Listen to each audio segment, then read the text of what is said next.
अब अरे भाई कैमरा तो एक नंबर है भाई, इसी से बनाया करूँगा मैं।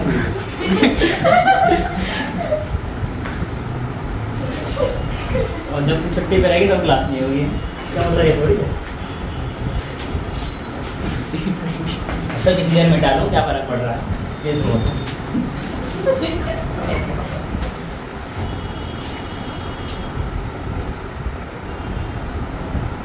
देख तेरा एक फ़ायदा है, अगर वीडियो अपलोड होने में टाइम लगता है तो भी तेरे पास रहेगी।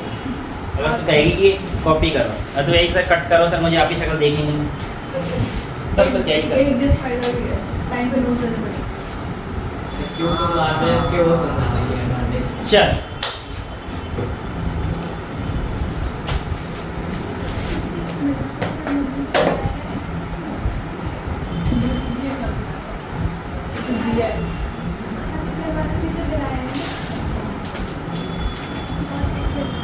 चलो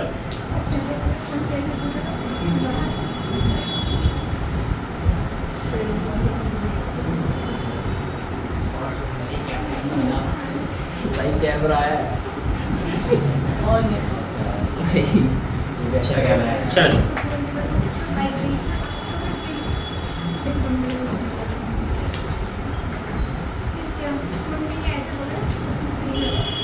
ये देख लो मैंने बाद में पढ़ते हैं। बेटा लास्ट क्लास में हम लोगों ने रिप्रोडक्शन की शुरुआत कर दी थी और काफ़ी आगे तक पहुंच गए थे, शेर व शायरी से ख़त्म करी थी, है ना बेटा। तो आज हमारे पास जो टॉपिक है, पहले एक एक्टिविटी दे रखी है 7.4, इसको देखते हैं क्या कह रहा है। Collect water from the lake और पॉन्ड, जाना किसी एक तालाब के आसपास और नाले में चली जाइए। तो मेरे को क्यों बोल रही है, इसकी नाले से आगे सोचनी चाहिए। नाले से आगे सोचनी जाएगी तेरी, आगे तो स्कूल है मेरा। इसके आगे स्कूल है, बताओ।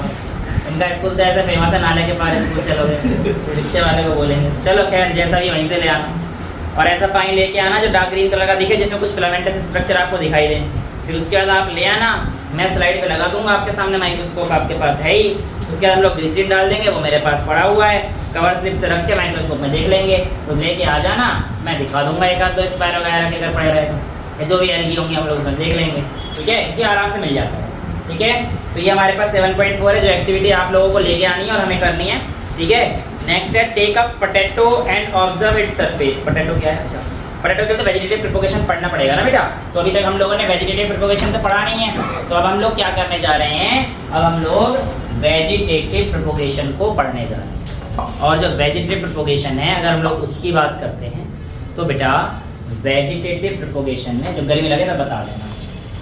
चला, वेजिटेटिव प्रिपोगेशन की अगर हम लोग बात करते हैं तो वेजिटेटिव प्रिपोगेशन क्या होता है, सुनो। हमने लास्ट लेक्चर में एसेक्सुअल रिप्रोडक्शन खत्म किया था। एसेक्सुअल रिप्रोडक्शन जब हमने खत्म किया तो हमने ये जाना कि एसेक्सुअल रिप्रोडक्शन में कोई भी पेरेंट का सेक्सुअल वाला पार्ट इन्वॉल्व नहीं है बेसिकली, है ना। कोई भी हमने देखा ना, इसी प्लांट, एक ही प्लांट में से कुछ चीज निकल रही है, उससे हमारे पास हो रहा है, हाँ सिंगल पेरेंट है हमारे पास बेटा। तो ये सारी चीजें हम लोगों ने देखी थी, पूरे आराम में देखी। हाँ लेस एनर्जी अंग्रेज, तो ये सब याद होगा तुझे। नंबर कितने आए, पता नहीं। हाँ ये सब याद रहता है, नंबर फिर भी नहीं आते थे। चलो खैर आगे चलते हैं। वेजिटेटिव प्रोपोगेशन में बेटा हम लोग अगर बात करते हैं, वेजिटेटिव प्रोपोगेशन हमारे पास आता है जब हम लोग प्लांट का कोई भी ऐसा पार्ट यूज करते हैं जो कि रिप्रोडक्टिव पार्ट के अलावा होता है। सर मतलब सुनो, प्लांट में रिप्रोडक्टिव पार्ट क्या होता है। जनरली अगर एक फ्लावर लिया जाए तो उसमें स्टेमन मेल पार्ट होता है, पिस्टिल फीमेल पार्ट होती है। तो स्टेमन और पिस्टिल को छोड़ दो, इसके अलावा बाकी बचे पार्ट, उसका लीफ हो गया, उसका शूट हो गया, उसका रूट हो गया, है ना, ये वाले पार्ट को यूज करके जब आप एक पूरा नया प्लांट बनाते हैं उसकी मदद से, तो इस पार्ट को हम लोग क्या कहते हैं, वेजिटेटिव प्रोपोगेशन। तो what is meant by the term vegetative propagation, तो बेटा the making of plant from any other part other than the making of a new plant from any other part then कौन से reproductive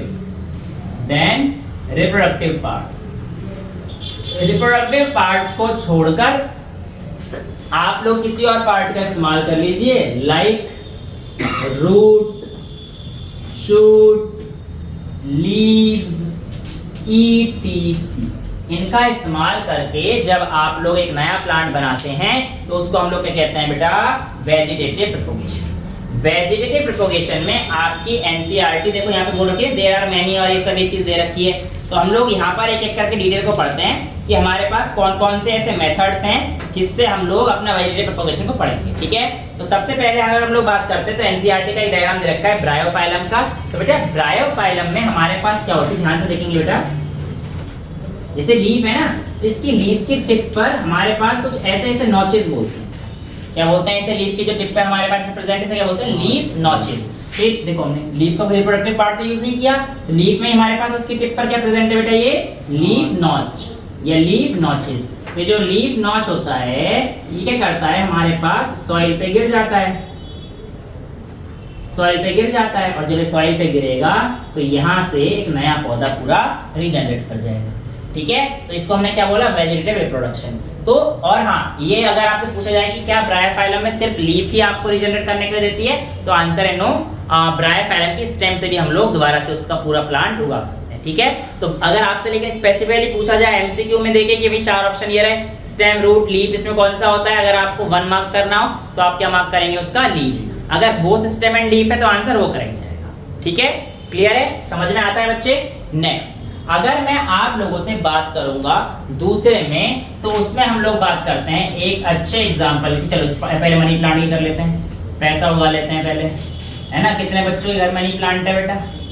कितने बच्चों के घर money plant लगा हुआ है? एक का, का, बाकी पैसा है बहुत घर में?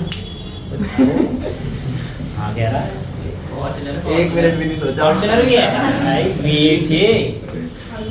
ले चल भाई मुझे ड्राइव और क्या दिक्कत है? चल हम ले लेंगे, ये ना वही बात नहीं, फिर बताऊंगा बेटा तुझे। अरे समझ। चलो खैर, मनी प्लांट का मतलब क्या है? मनी आता है, अबे चल उसके घर में भी तो है। हाँ है थोड़ी है। मतलब ये एक ऐसा प्लांट है जिसको हम लोग वेजिटेटिव प्रोपोगेशन के थ्रू रिप्रोड्यूस करा सकते हैं। पर मैंने यही तो बोला, हमें जानना क्या है कि कौन सा पार्ट यूज हो रहा है। ठीक है, तो मनी प्लांट जो हमारे पास होता है बेटा, उसमें हमारे पास कौन सा पार्ट यूज होता है? मनी प्लांट में हमारे पास उसका स्टेम यूज होता है। ठीक है, नेक्स्ट हमारे पास आता है पोटैटो। क्या आता है बेटा? पोटैटो, आलू। पोटैटो क्या होता है हमारे पास? आलू। देखो बेटा, पोटैटो के पास वो चीज होती है जो हम सबके पास होती है। क्या? आई।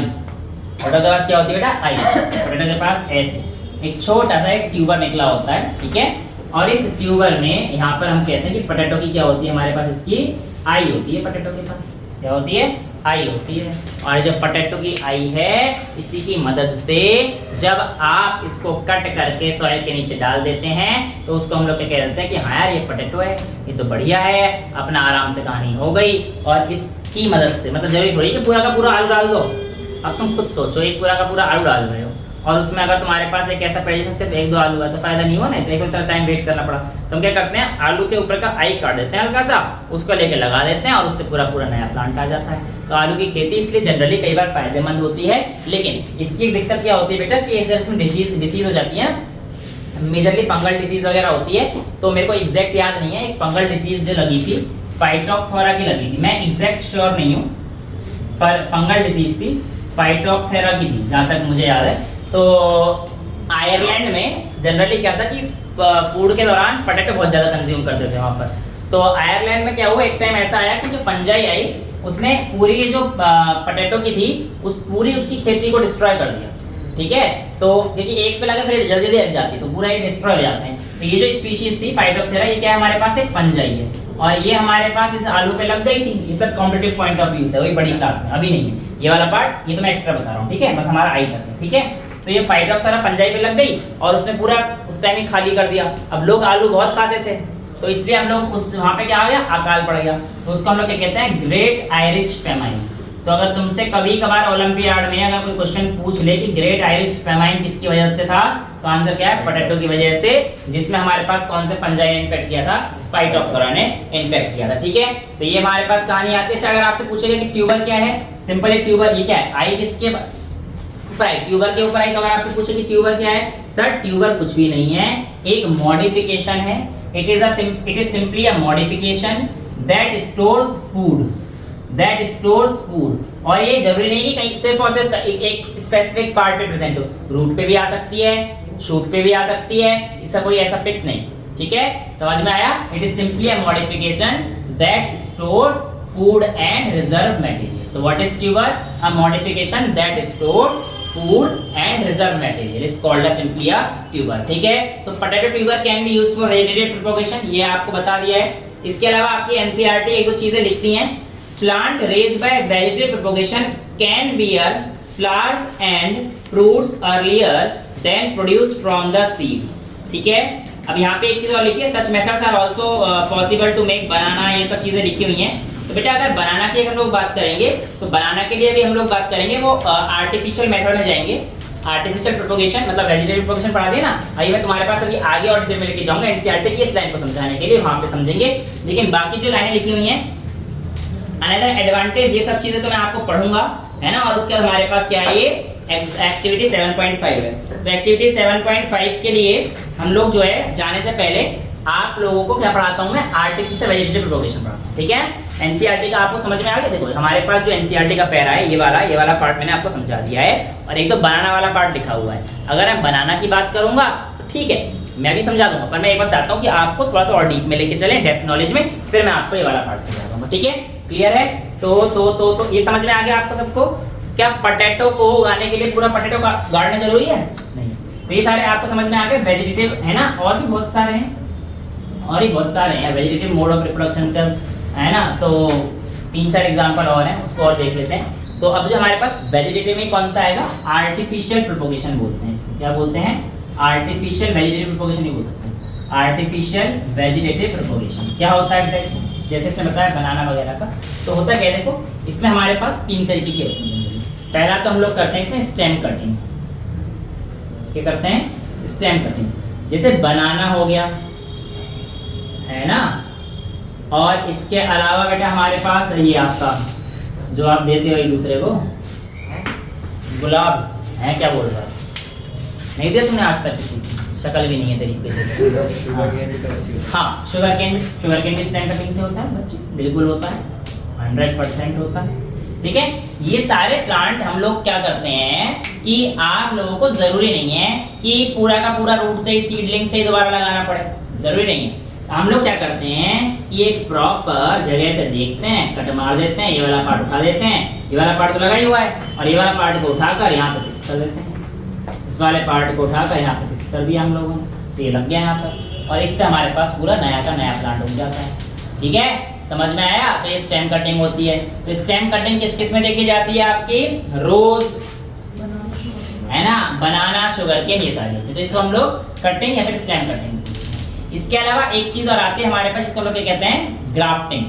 कटिंग क्या हमारे पास क्या आती है? ग्राफ्टिंग आती है, लेयरिंग आती है। तो सबसे पहले हम लोग क्या समझते हैं? लेयरिंग समझ लेते हैं। डस्टर कांगे, कटिंग क्या हमारे पास क्या आती है? कौन समझ गए, ग्राफ्टिंग या लेयरिंग? लेयरिंग समझ लो, लेयरिंग समझ लो।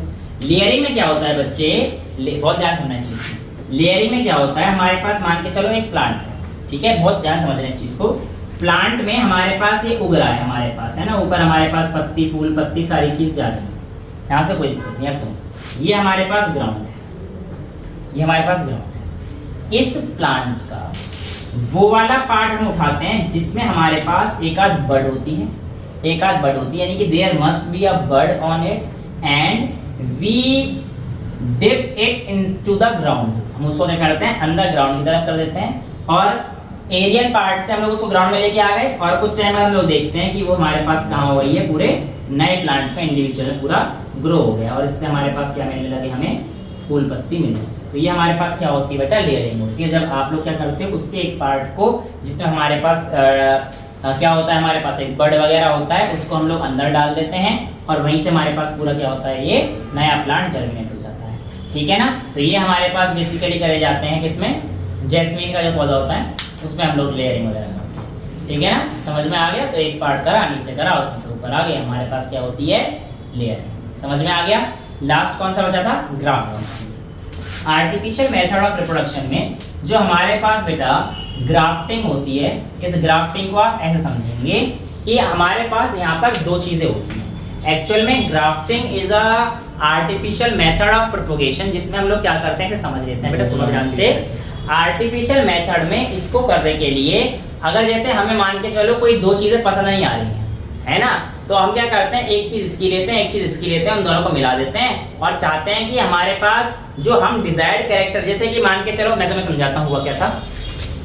एक एक्सपेरिमेंट करांगे, हालांकि एक्सपेरिमेंट हर बार सक्सेसफुल नहीं होता।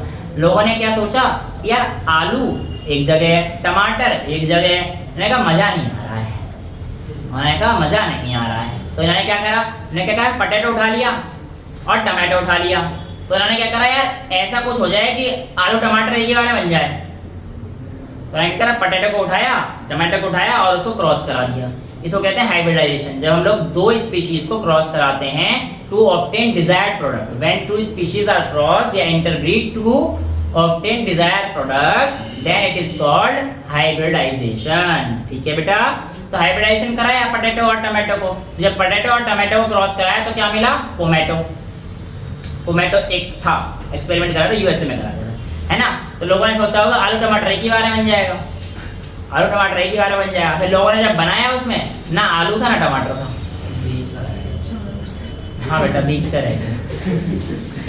ठीक है, शिमला मिर्च बन कुछ भी, मतलब ठीक है, मजे करो, लॉजिक की तो बात है। शिमला मिर्च कैसे बन जाएगी आलू और टमाटर में यार, मैं मिर्च बोलता समझ में आता, मुझे तो समझ में आया। It is not always successful, पर ऐसे ही एक्सपेरिमेंट हम लोग यहाँ पर भी करते हैं। किसमें बेटा, हम लोग इसमें करते हैं ग्राफ्टिंग। इसमें क्या करते हैं, हम लोग एक प्लांट लेते हैं, एक प्लांट लेते हैं और उसमें जो जमीन में जुड़ा हुआ होता है रूट में, उसको ऐसे रहने देते हैं, उसको कुछ नहीं करते। ध्यान से देखो, अब ये हमारे पास प्लांट है जो रूट में जुड़ा हुआ है, ठीक है ना। अब इसको मैं ऊपर से काट दूं, बहुत ध्यान से देखना, इसको थोड़ा सा मुश्किल होता है बच्चों के लिए। ये ऊपर से काट दो, ये काट दिया, इसको हटा दो, ये वाला हमें पार्ट चाहिए ही नहीं, ये वाला हमें पार्ट चाहिए ही नहीं बेटा। तो ये जो पार्ट बचा रहेगा ग्राफ्टिंग में, जो सॉइल के अंदर फिक्स रहता है, इस रिमेनिंग पार्ट को, ये बचा हुआ है, और बचा हुआ जैसे घर में बोलते हैं ना कि भाई कुछ पड़ा है क्या तेरे पास, तुम बड़े हो जाओगे ना तो तुम फोन करके कहोगे भाई कोई स्टॉक पड़ा है तेरे पास, है ना, किस चीज का तुम समझ जाओगे जब तुम बड़े होगे, है ना। तो तुझे कैसे पता बेटा, नहीं क्या पता, अभी से ही अभी से ही लिटिल लिटिल नहीं सुना तो मंदिर की वो पूजा करता सर सुबह। तो क्या मंदिर की पूजा करने वाले नहीं पीते सर्दियों में लिटिल देखो बेटा, सर्दियों में मत पी। अभी 10वीं क्लास में पापा को फोन करता हूँ, आज से वीडियो पहुँचाता हूँ। ये प्रकाश नाम का व्यक्ति लिटिल लिटिल कह रहा है, जिसके पापा प्रदीप सर हैं, सारे लिटिल लिटिल कह रहा है जाड़ों में लिटिल लिटिल। तो बनाने के सर, और कोई ऐसे गलत इसके लिए थोड़ी, किसके लिए, गर्मी बनाने के लिए, भाई मीटर आपकी गर्मी आ जाती है सर, रजाई ओढ़ ले, थोड़ा टाइम लगता है, मीटर चला ले भाई। ये कह रहा है उससे दूसरी तरह की गर्मी आती है, नालाया तुम लोग तो यार रिप्रोडक्शन करवाओगे पूरा है। चलो देखो इधर, स्टॉक स्टॉक स्टॉक का मतलब है जो हमारे पास सस्पेंडेड इन द सॉइल। बस सुनो सी, बायोलॉजी भी तो कुछ होती है ना, तुम लोग एक ही चीज को सोचते हैं यार मेरी तरह, मतलब सॉरी स्टॉक हो गया वो वाला part which is remains fixed in the soil, वो वाला पार्ट जो हमारे पास फिक्स रहता है सॉइल में, उसे हम लोग क्या कहते हैं बेटा, स्टॉक कहते हैं। अब सुनो, अब जो अगला डिजायर्ड प्लांट होता है उसका ऊपर का पार्ट लेकर आते हैं और उसको उसी शेप में काटा जाता है जिस शेप में हमारे पास क्या है, हमारा स्टॉक है। तो उसको मैं कैसे काटूंगा, देखो यहाँ से ऐसे और यहाँ से ऐसे, समझ गए बेटा। ये हमारे पास जो दूसरा पार्ट होता है उसको हम लोग ऐसे काटेंगे, समझ में आया। इस पार्ट को जिसको हम, जो हमारे पास दूसरा डिजायर्ड पार्ट होता है जिसको हमें इसके ऊपर लगाना होता है बेटा, इस पार्ट को कहा जाता है सायोन। कई जगह स्कियोन भी बोल देते हैं कुछ, मैं scion, it's scion, it's stock, scion scion is okay, scion बोल लेना जिसको बोलना, इट्स साइन। तो एक साइन और एक स्टॉक, ठीक है। ये जो साइन है, अब ये इसी शेप का काटा जाता है कि इसके ऊपर जस्ट फिक्स हो जाए। फिर हम लोग क्या करेंगे, इस साइन को लेकर हम लोग इसके ऊपर ये साइन से बना देता हूँ, ठीक है, ताकि आप लोगों को समझ में आ जाए। साइन हो गया, तो हम लोग क्या कर रहे हैं, देखो यहाँ से इसको उठाया, यहाँ लगा दिया, ये लग गया साइन, ठीक है। और उसके बाद इसके ऊपर हम लोग क्या कर देंगे बेटा, इसके ऊपर हम लोग क्या कर देंगे, टेपिंग या फिर इसको टाई अप कर देंगे एक साथ, और उसके बाद जो हमें डिजायर्ड वगैरह कैरेक्टरिस्टिक्स चाहिए होंगे वो हमारे पास इसमें आ जाएंगे। तो ये हमारे पास होता है स्टॉक और साइन टेक्निक, जिसमें हम लोग क्या कहते हैं जो ज्वाइन करने के बाद और we can obtain the desired products जो हमारे पास आ सकते हैं। ठीक है, तो हाँ बेटा। सर न्यूज़ में काफी बार आता है कि ना एक पेड़ पे मैंगो के ना काफी सारे वैरायटी होते हैं, तो क्या यही मेथड यूज करते हैं? एक पेड़ पर मैंगो के काफी सारी वैरायटी हो जाती हैं। हाँ, उगा देते हैं मतलब वो लोग। बेटा देखो, अगर आप मेरे को बोल रहे हो कि सर एक पेड़ पर मैंगो की काफ़ी सारी वैरायटी हो जाती हैं, तो मैं आपको बताता हूँ जहाँ तक मैंने मैंगो की खेती देखी है ना, काफ़ी क्लोजली देखी है। अब हम यूपी के जिला बुलंदशहर वाले लोग हैं, जहाँ पर सिर्फ एक ही चीज़ खबर आती है बस, तुम्हें पता ही होगा। हैं वो क्या ऐसा क्या आ रहा है? क्या क्या कुछ दिक्कत? 6,000 रुपये आए हैं। अच्छा 6,000? झूठ बोल रहा हूँ मैं। चल ठीक है, तो कह रहा हूँ कि मतलब वहाँ पर बेटा जो मैंगो की खेती होती है उसमें ऐसा होता है कि एक प्रॉपर पेड़ होता है, एक ही वैरायटी के रहते हैं जनरली, है ना। अगर आप ऐसा बोल रहे हो तो ठीक है, मान लेते हैं कि पर स्पीशीज तो उसकी वही रहती है, एक पेड़ की स्पीशीज तो वही। अब केले के पेड़ पे तो वो बात कर रहा है कि आम आ जाए, आम के पेड़ में तो आम के पेड़ में आम, हाँ वही स्पीशीज एक ही रहेगी। अब वैरायटी अगर ये है कि एक आम खट्टा निकलेगा, एक आम मीठा निकलेगा, तो मतलब थोड़ी इसकी वैरायटी चेंज हो रही है बहुत है। बेटा। ये स्पीशीज आम की स्पीशीज अलग अलग, जैसे तुम लोग पढ़ते हो ना कि लंगड़ा, चौसा, दशहरी, है ना, तोतिया, सारे खट्टे क्यों होते हैं? अरे मैंने खाए हैं। बम्बई जो भी है ये सारे, ये बेसिकली क्या है आपकी स्पीशीज अलग अलग, इनकी पेड़ ही अलग अलग होती है, इनके पेड़ ही अलग अलग होते हैं। ये सारी जो अलग अलग चीजें हैं ये एक पेड़ पर नहीं मिलती सर ठीक है। हाँ जी हाँ। आलू हाँ। तो पूरा जमीन के नीचे लगता है ना? जो आलू है वो आलू तो पूरा जमीन के नीचे उगता है ना? हाँ, जमीन के और नीचे उगता है। टमाटो तो थोड़ा मतलब से हाँ, shrub ऊपर पे- उगता है। हाँ तो उसको ज्वाइन कैसे कर दिया? भाई मैंने कहीं बोला कि यहाँ पर एक टमाटो है एक पोटैटो है? नहीं। मैंने बताया वो हाइब्रिडाइजेशन कराया गया, जीन चेंज कर जीन इंटरेक्शन करा के उसके बाद उसको प्लांट किया गया है। वो अलग चीज है बच्चे, ये अलग चीज है। टोमेटो बनना चाहता है सर। समझा क्या कह रहा है? वो कह रहा है तू टोमेटो बनना चाहता है, कॉम्बिनेशन ऑफ मेरिज फीमेल। यानी कि तू बीच का बनना चाहता है। अब क्या आपने बोल दिया उसने, वो इधर पे क्या है बाहर हो गया। कॉम्बिनेशन नहीं है। अब तू बाहर पिट, सॉरी बाहर पीट, पिट ही सकता था उससे तो। उससे पिट जाएगा भाई, पिल देगा। चश्मा छीन लिया इसका, ऐसे ऐसे करता है। दिखता है सब मायोपिया। क्या नंबर है तेरे? -7 माइनस, ये कुछ भी नहीं दिखेगा, ये करता रहेगा। मतलब ऐसे दिख जाता है, लिखता हुआ नहीं दिखता। अब इसकी HOD है, तो ये कह रही है। अच्छा सुनो, सैन स्टॉक समझ में आ गया। एनसीईआरटी की लाइन थी, तो मैं वो जो है ध्यान से देखो, एनसीईआरटी की लाइन पढ़ रहा हूँ।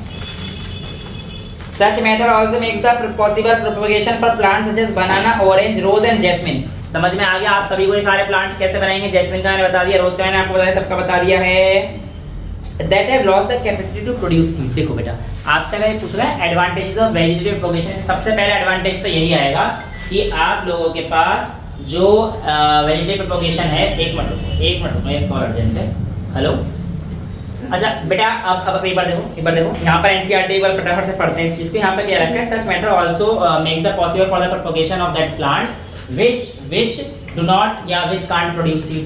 मैंने बताया ना आपको कि एडवांटेज अगर आता है वेजिटेटिव प्रोपगेशन का, तो आप सबसे पहला यही लिखेंगे कि सर इससे ऐसे प्लांट ही प्रोड्यूस किए जा सकते हैं जिनके सीड्स अवेलेबल नहीं है मार्केट में, है। जैसे बनाना, कभी बीज खाया बनाने का? तुमने तो खाया होगा। अरे बनाना शेक की बात नहीं थी ये थोड़ी। हाँ तो जैसा भी है, तो केला ज़्यादा मत खाया कर, है ना। अरे मैं तो तो- बोल के पीता हूँ। केला धो के पीता है? बोल के बनाना बोल शेक। के बेटा अलग मीनिंग में जा सकता है। अरे सर मैं तो बनाना शेक पीता हूँ। चलो देखो ध्यान से बेटो। और मेरे गंदा टीचर हूँ मैं। सेंसर कराया सर आपकी बेटी हैं? सेंसर कराया कैंसर कराएगा कॉपीराइट आएगा।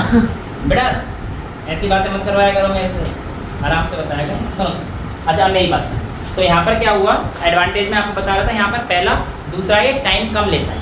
क्योंकि देखो अब आप मान के चलो कि हमारे पास जैसे एक सीड होगा, सीड को हम ग्रो करेंगे बेटा, उसको ग्रो जर्मिनेट होने में पहले टाइम लगेगा, फिर ऊपर, तो ऑलरेडी हम लोगों ने तो उसका आधा पार्ट तो कुछ ना कुछ कर ही रखा है ना, तो वो टाइम हम बचा लेते हैं, इसलिए हमारे पास इसमें टाइम कम लगता है। तीसरा, हमारे पास डिजायर्ड कैरेक्टर्स ऑब्टेन हो जाते हैं, जो हमें चाहिए वही वाले कैरेक्टर इसमें आ जाएंगे बेटा। चौथा एडवांटेज क्या रहेगा बेटा इसमें? चौथा एडवांटेज ये रहता है कि कई बार ऐसे केस जहाँ पर हमारे पास लॉस हो जाता है, एग्रीकल्चर लॉस हो जाता है, फिर हमारे पास पूरी वैरायटी खत्म हो जाती है, तो उस केस में भी हम लोग इनके एक दो पार्ट को निकाल कर पूरा प्लांट वहाँ पे रिजनरेट कर सकते हैं। ठीक है, ये 4-5 पॉइंट आप एडवांटेज के लिख लेंगे। क्लियर है? तो ये हमारे पास क्या आता है, advantages of vegetative propagation. Clear है बेटा सभी बच्चों को? कोई दिक्कत तो नहीं आएगी। आगे हमारे पास आता है एक और नया स्टेप जिसका नाम है टिश्यू कल्चर। इसका नाम क्या है बेटा? Tissue culture. अभी टिश्यू कल्चर क्या होता है आइए देखते हैं। एक्चुअल में इसमें हमारे पास कोई इतना टफ काम नहीं होता है। टिश्यू कल्चर के केस में क्या होता है कि हमारे पास एक स्मॉल पीस लिया जाता है, जैसे एक प्लांट है, इसके टिप से एक बहुत ही छोटा सा पीस ले लें। इसके टिप से मैंने एक छोटा सा पीस लिया। ध्यान सुनना बेटा, यहाँ पर थोड़ी सी गड़बड़ कर सकते हैं आप लोग बच्चे। यहाँ पर जो हमारे पास टिश्यू कल्चर है, इसकी अगर हम लोग बात करते हैं तो हम लोग इसमें क्या करते हैं आइए देखते हैं। एनसीईआरटी में नहीं है हमारा पार्ट, थोड़ा सा बस नाम दे रखा है, उसको मैं इसलिए डिटेल में एक्सप्लेन करता हूँ। ठीक है, तो टिश्यू कल्चर में क्या होता है, एक छोटा सा पार्ट ऑफ प्लांट को उठाते हैं और इसको कल्टीवेट करते हैं। आप क्या करते हो, उसको कल्टीवेट करते हो। अब आप कल्टीवेट करते हो इसको एक ऐसे मीडियम में जो कि फेवरेबल होता है इस प्लांट की ग्रोथ के लिए। जनरली हम लोग शुगर सॉल्यूशन या फिर एक ऐसा सॉल्यूशन बनाते हैं जो कि हमारे पास इस सेल के लिए फेवरेबल होता है। ठीक है, हमने उठा लिया एक पार्ट, अब हम उसको क्या कर रहे हैं, ग्रो कर रहे हैं बेटा। जब हम इसको ग्रो करते हैं तो ये सेल ग्रो करते हैं इनटू अ लार्ज मास, है ना, सेल डिवाइड करना शुरू करते हैं। और जब सेल डिवाइड करते हैं और जब हमारे पास उसका एक मास बन जाता है, एक अनडिफरेंशिएटेड मास का शीट बन जाता है, उसको हम लोग क्या बोलते हैं, सेल के the undifferentiated sheet of mass that is form due to cells is called callus. Undifferentiated क्यों बोल रहे हैं बेटा, यहाँ पे हमें पता नहीं होता कि कौन सा पार्ट कहाँ पर है। और शीट क्यों बोल रहे हैं, मतलब एक गुच्छे में रहते हैं।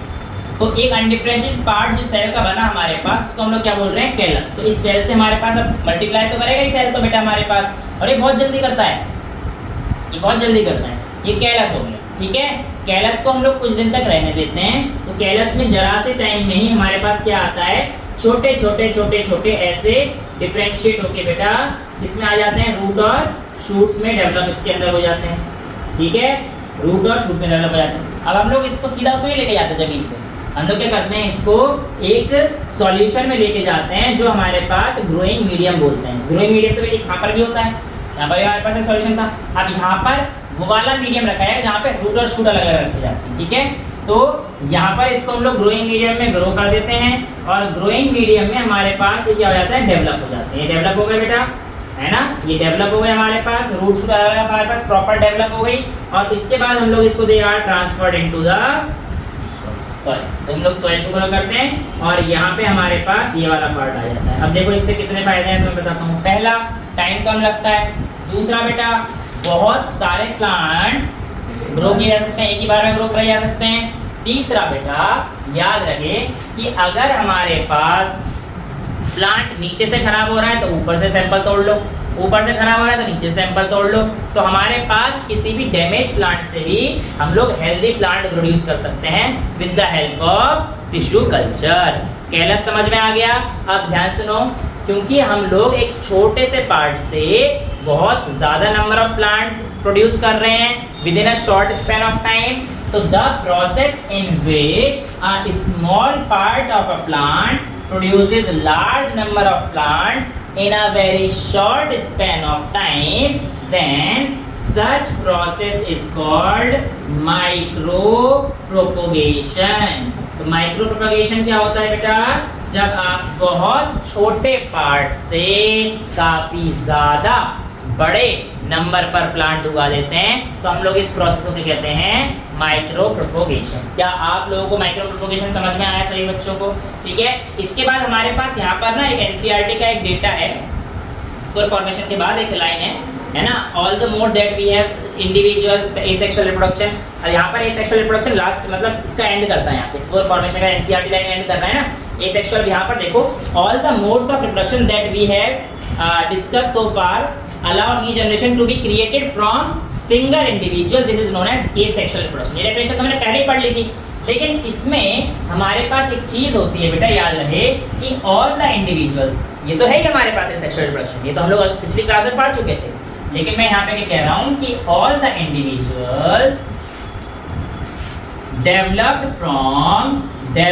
from asexual reproduction, सारे इंडिविजुअल जो हमारे पास बच्चा एसेक्सुअल रिप्रोडक्शन से डेवलप करे हैं वो एसेक्सुअल रिप्रोडक्शन के एंड आर जब सिमिलर होते हैं and are similar to each other, जो बिल्कुल कैसे दिखते हैं सिमिलर टू ईच अदर, या फिर ऐसे कह दो they are identical copies of each other, identical copies of each other.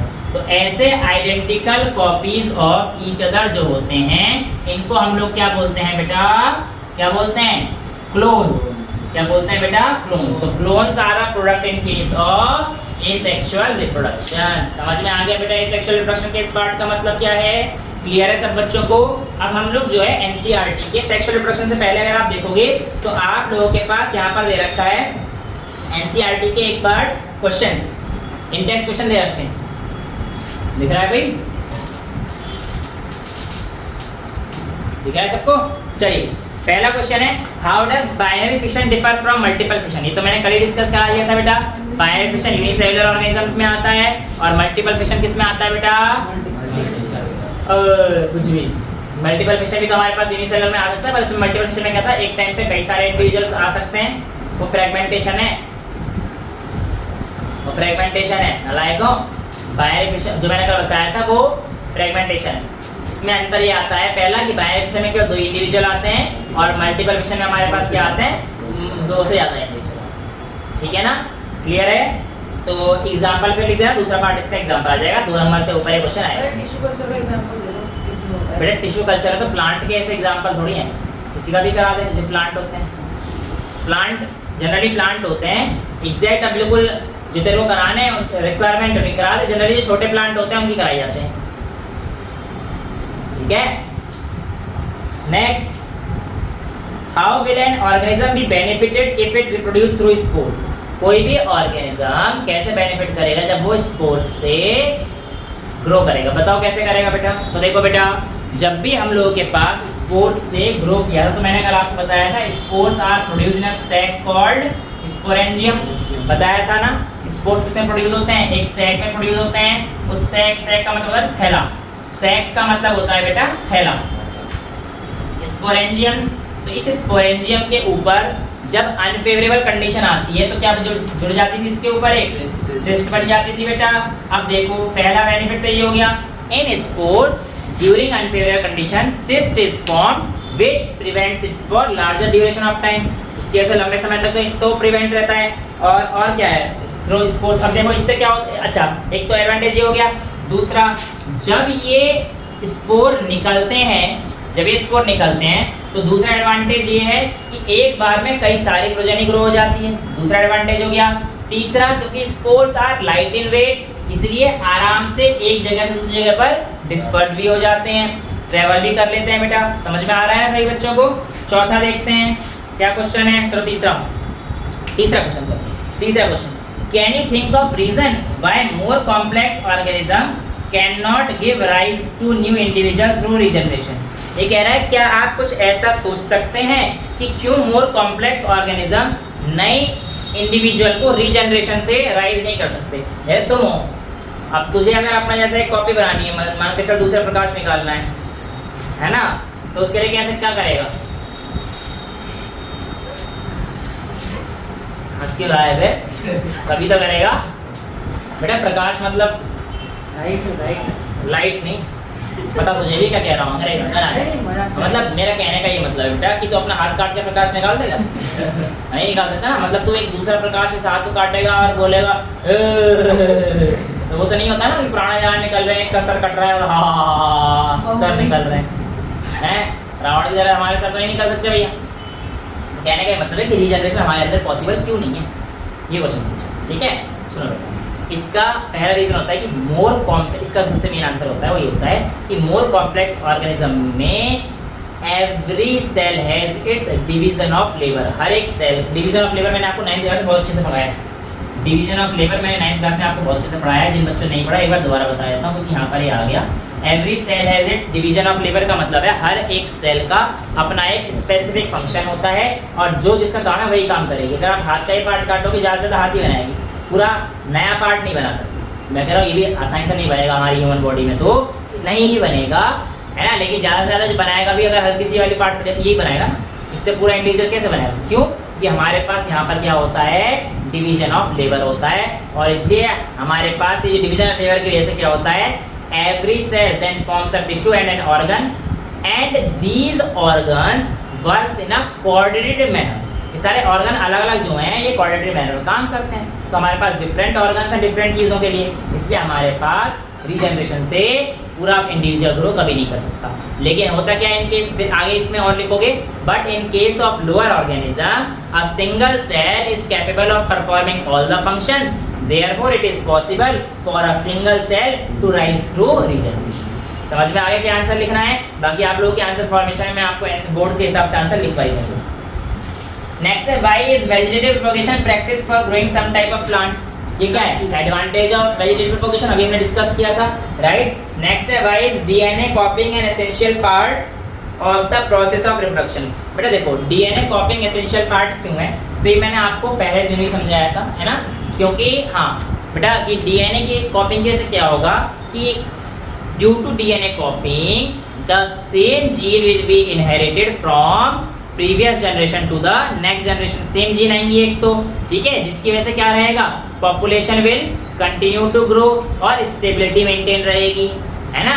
तो डीएनए की कॉपिंग की वजह से हमारे पास क्या होता है, जीन आगे इनहेरिट हो जाती है सबसे पहला, और जीन इनहेरिट होगी तो हमारे पास क्या आएगी, स्टेबिलिटी रहेगी, पॉपुलेशन के सर्वाइव करने के और ग्रो करने के चांसेस ज़्यादा रहेंगे, ठीक है। अब यहाँ पर ध्यान सुनेंगे, एसेक्सुअल रिप्रोडक्शन में क्या होता है, जनरली जीन जो आती है पूरी 100% आइडेंटिकल होती है, इसलिए एक दूसरे क्लोन दिखते हैं, और जो छोटे मोटे वेरिएशंस आते हैं वो क्यों आते हैं, कि जहाँ पर सेम नहीं हुए हल्के बहुत अलग आ गए, मतलब जीन में हल्का बहुत चेंज आ गया, तो इसकी वजह से वेरिएशन। जनरली तो ह्यूमन बीइंग का जो डीएनए कॉपी होता है उसमें 99.9% चीज़ें सेम ही रहती हैं, ठीक है। कुछ ही मात्रा में मतलब 0.1% के डीएनए में जो चेंज है उसकी वजह से आप और मैं एक दूसरे के हम शक्ल नहीं है, ठीक है। समझ में आया? तो ये वाला जो सारा पार्ट है ये सारा हमारा समाप्त होता है कहाँ तक का, एसेक्सुअल रिप्रोडक्शन और वेजिटेटिव रिप्रोडक्शन का। सेक्सुअल रिप्रोडक्शन की 2 या 3 क्लासेस लगेंगी, मतलब ओवरऑल मिला के कॉन्ट्रासेप्टिव्स वगैरह के साथ हम लोग 2-3 क्लासेस करेंगे, और उसके बाद हम लोग आराम से इस चीज़ को ख़त्म करेंगे, ठीक है। तो आई होप आपको यहाँ तक समझ में आया होगा। आज के लिए इतना ही रखते हैं। That's all for today. Thank you so much.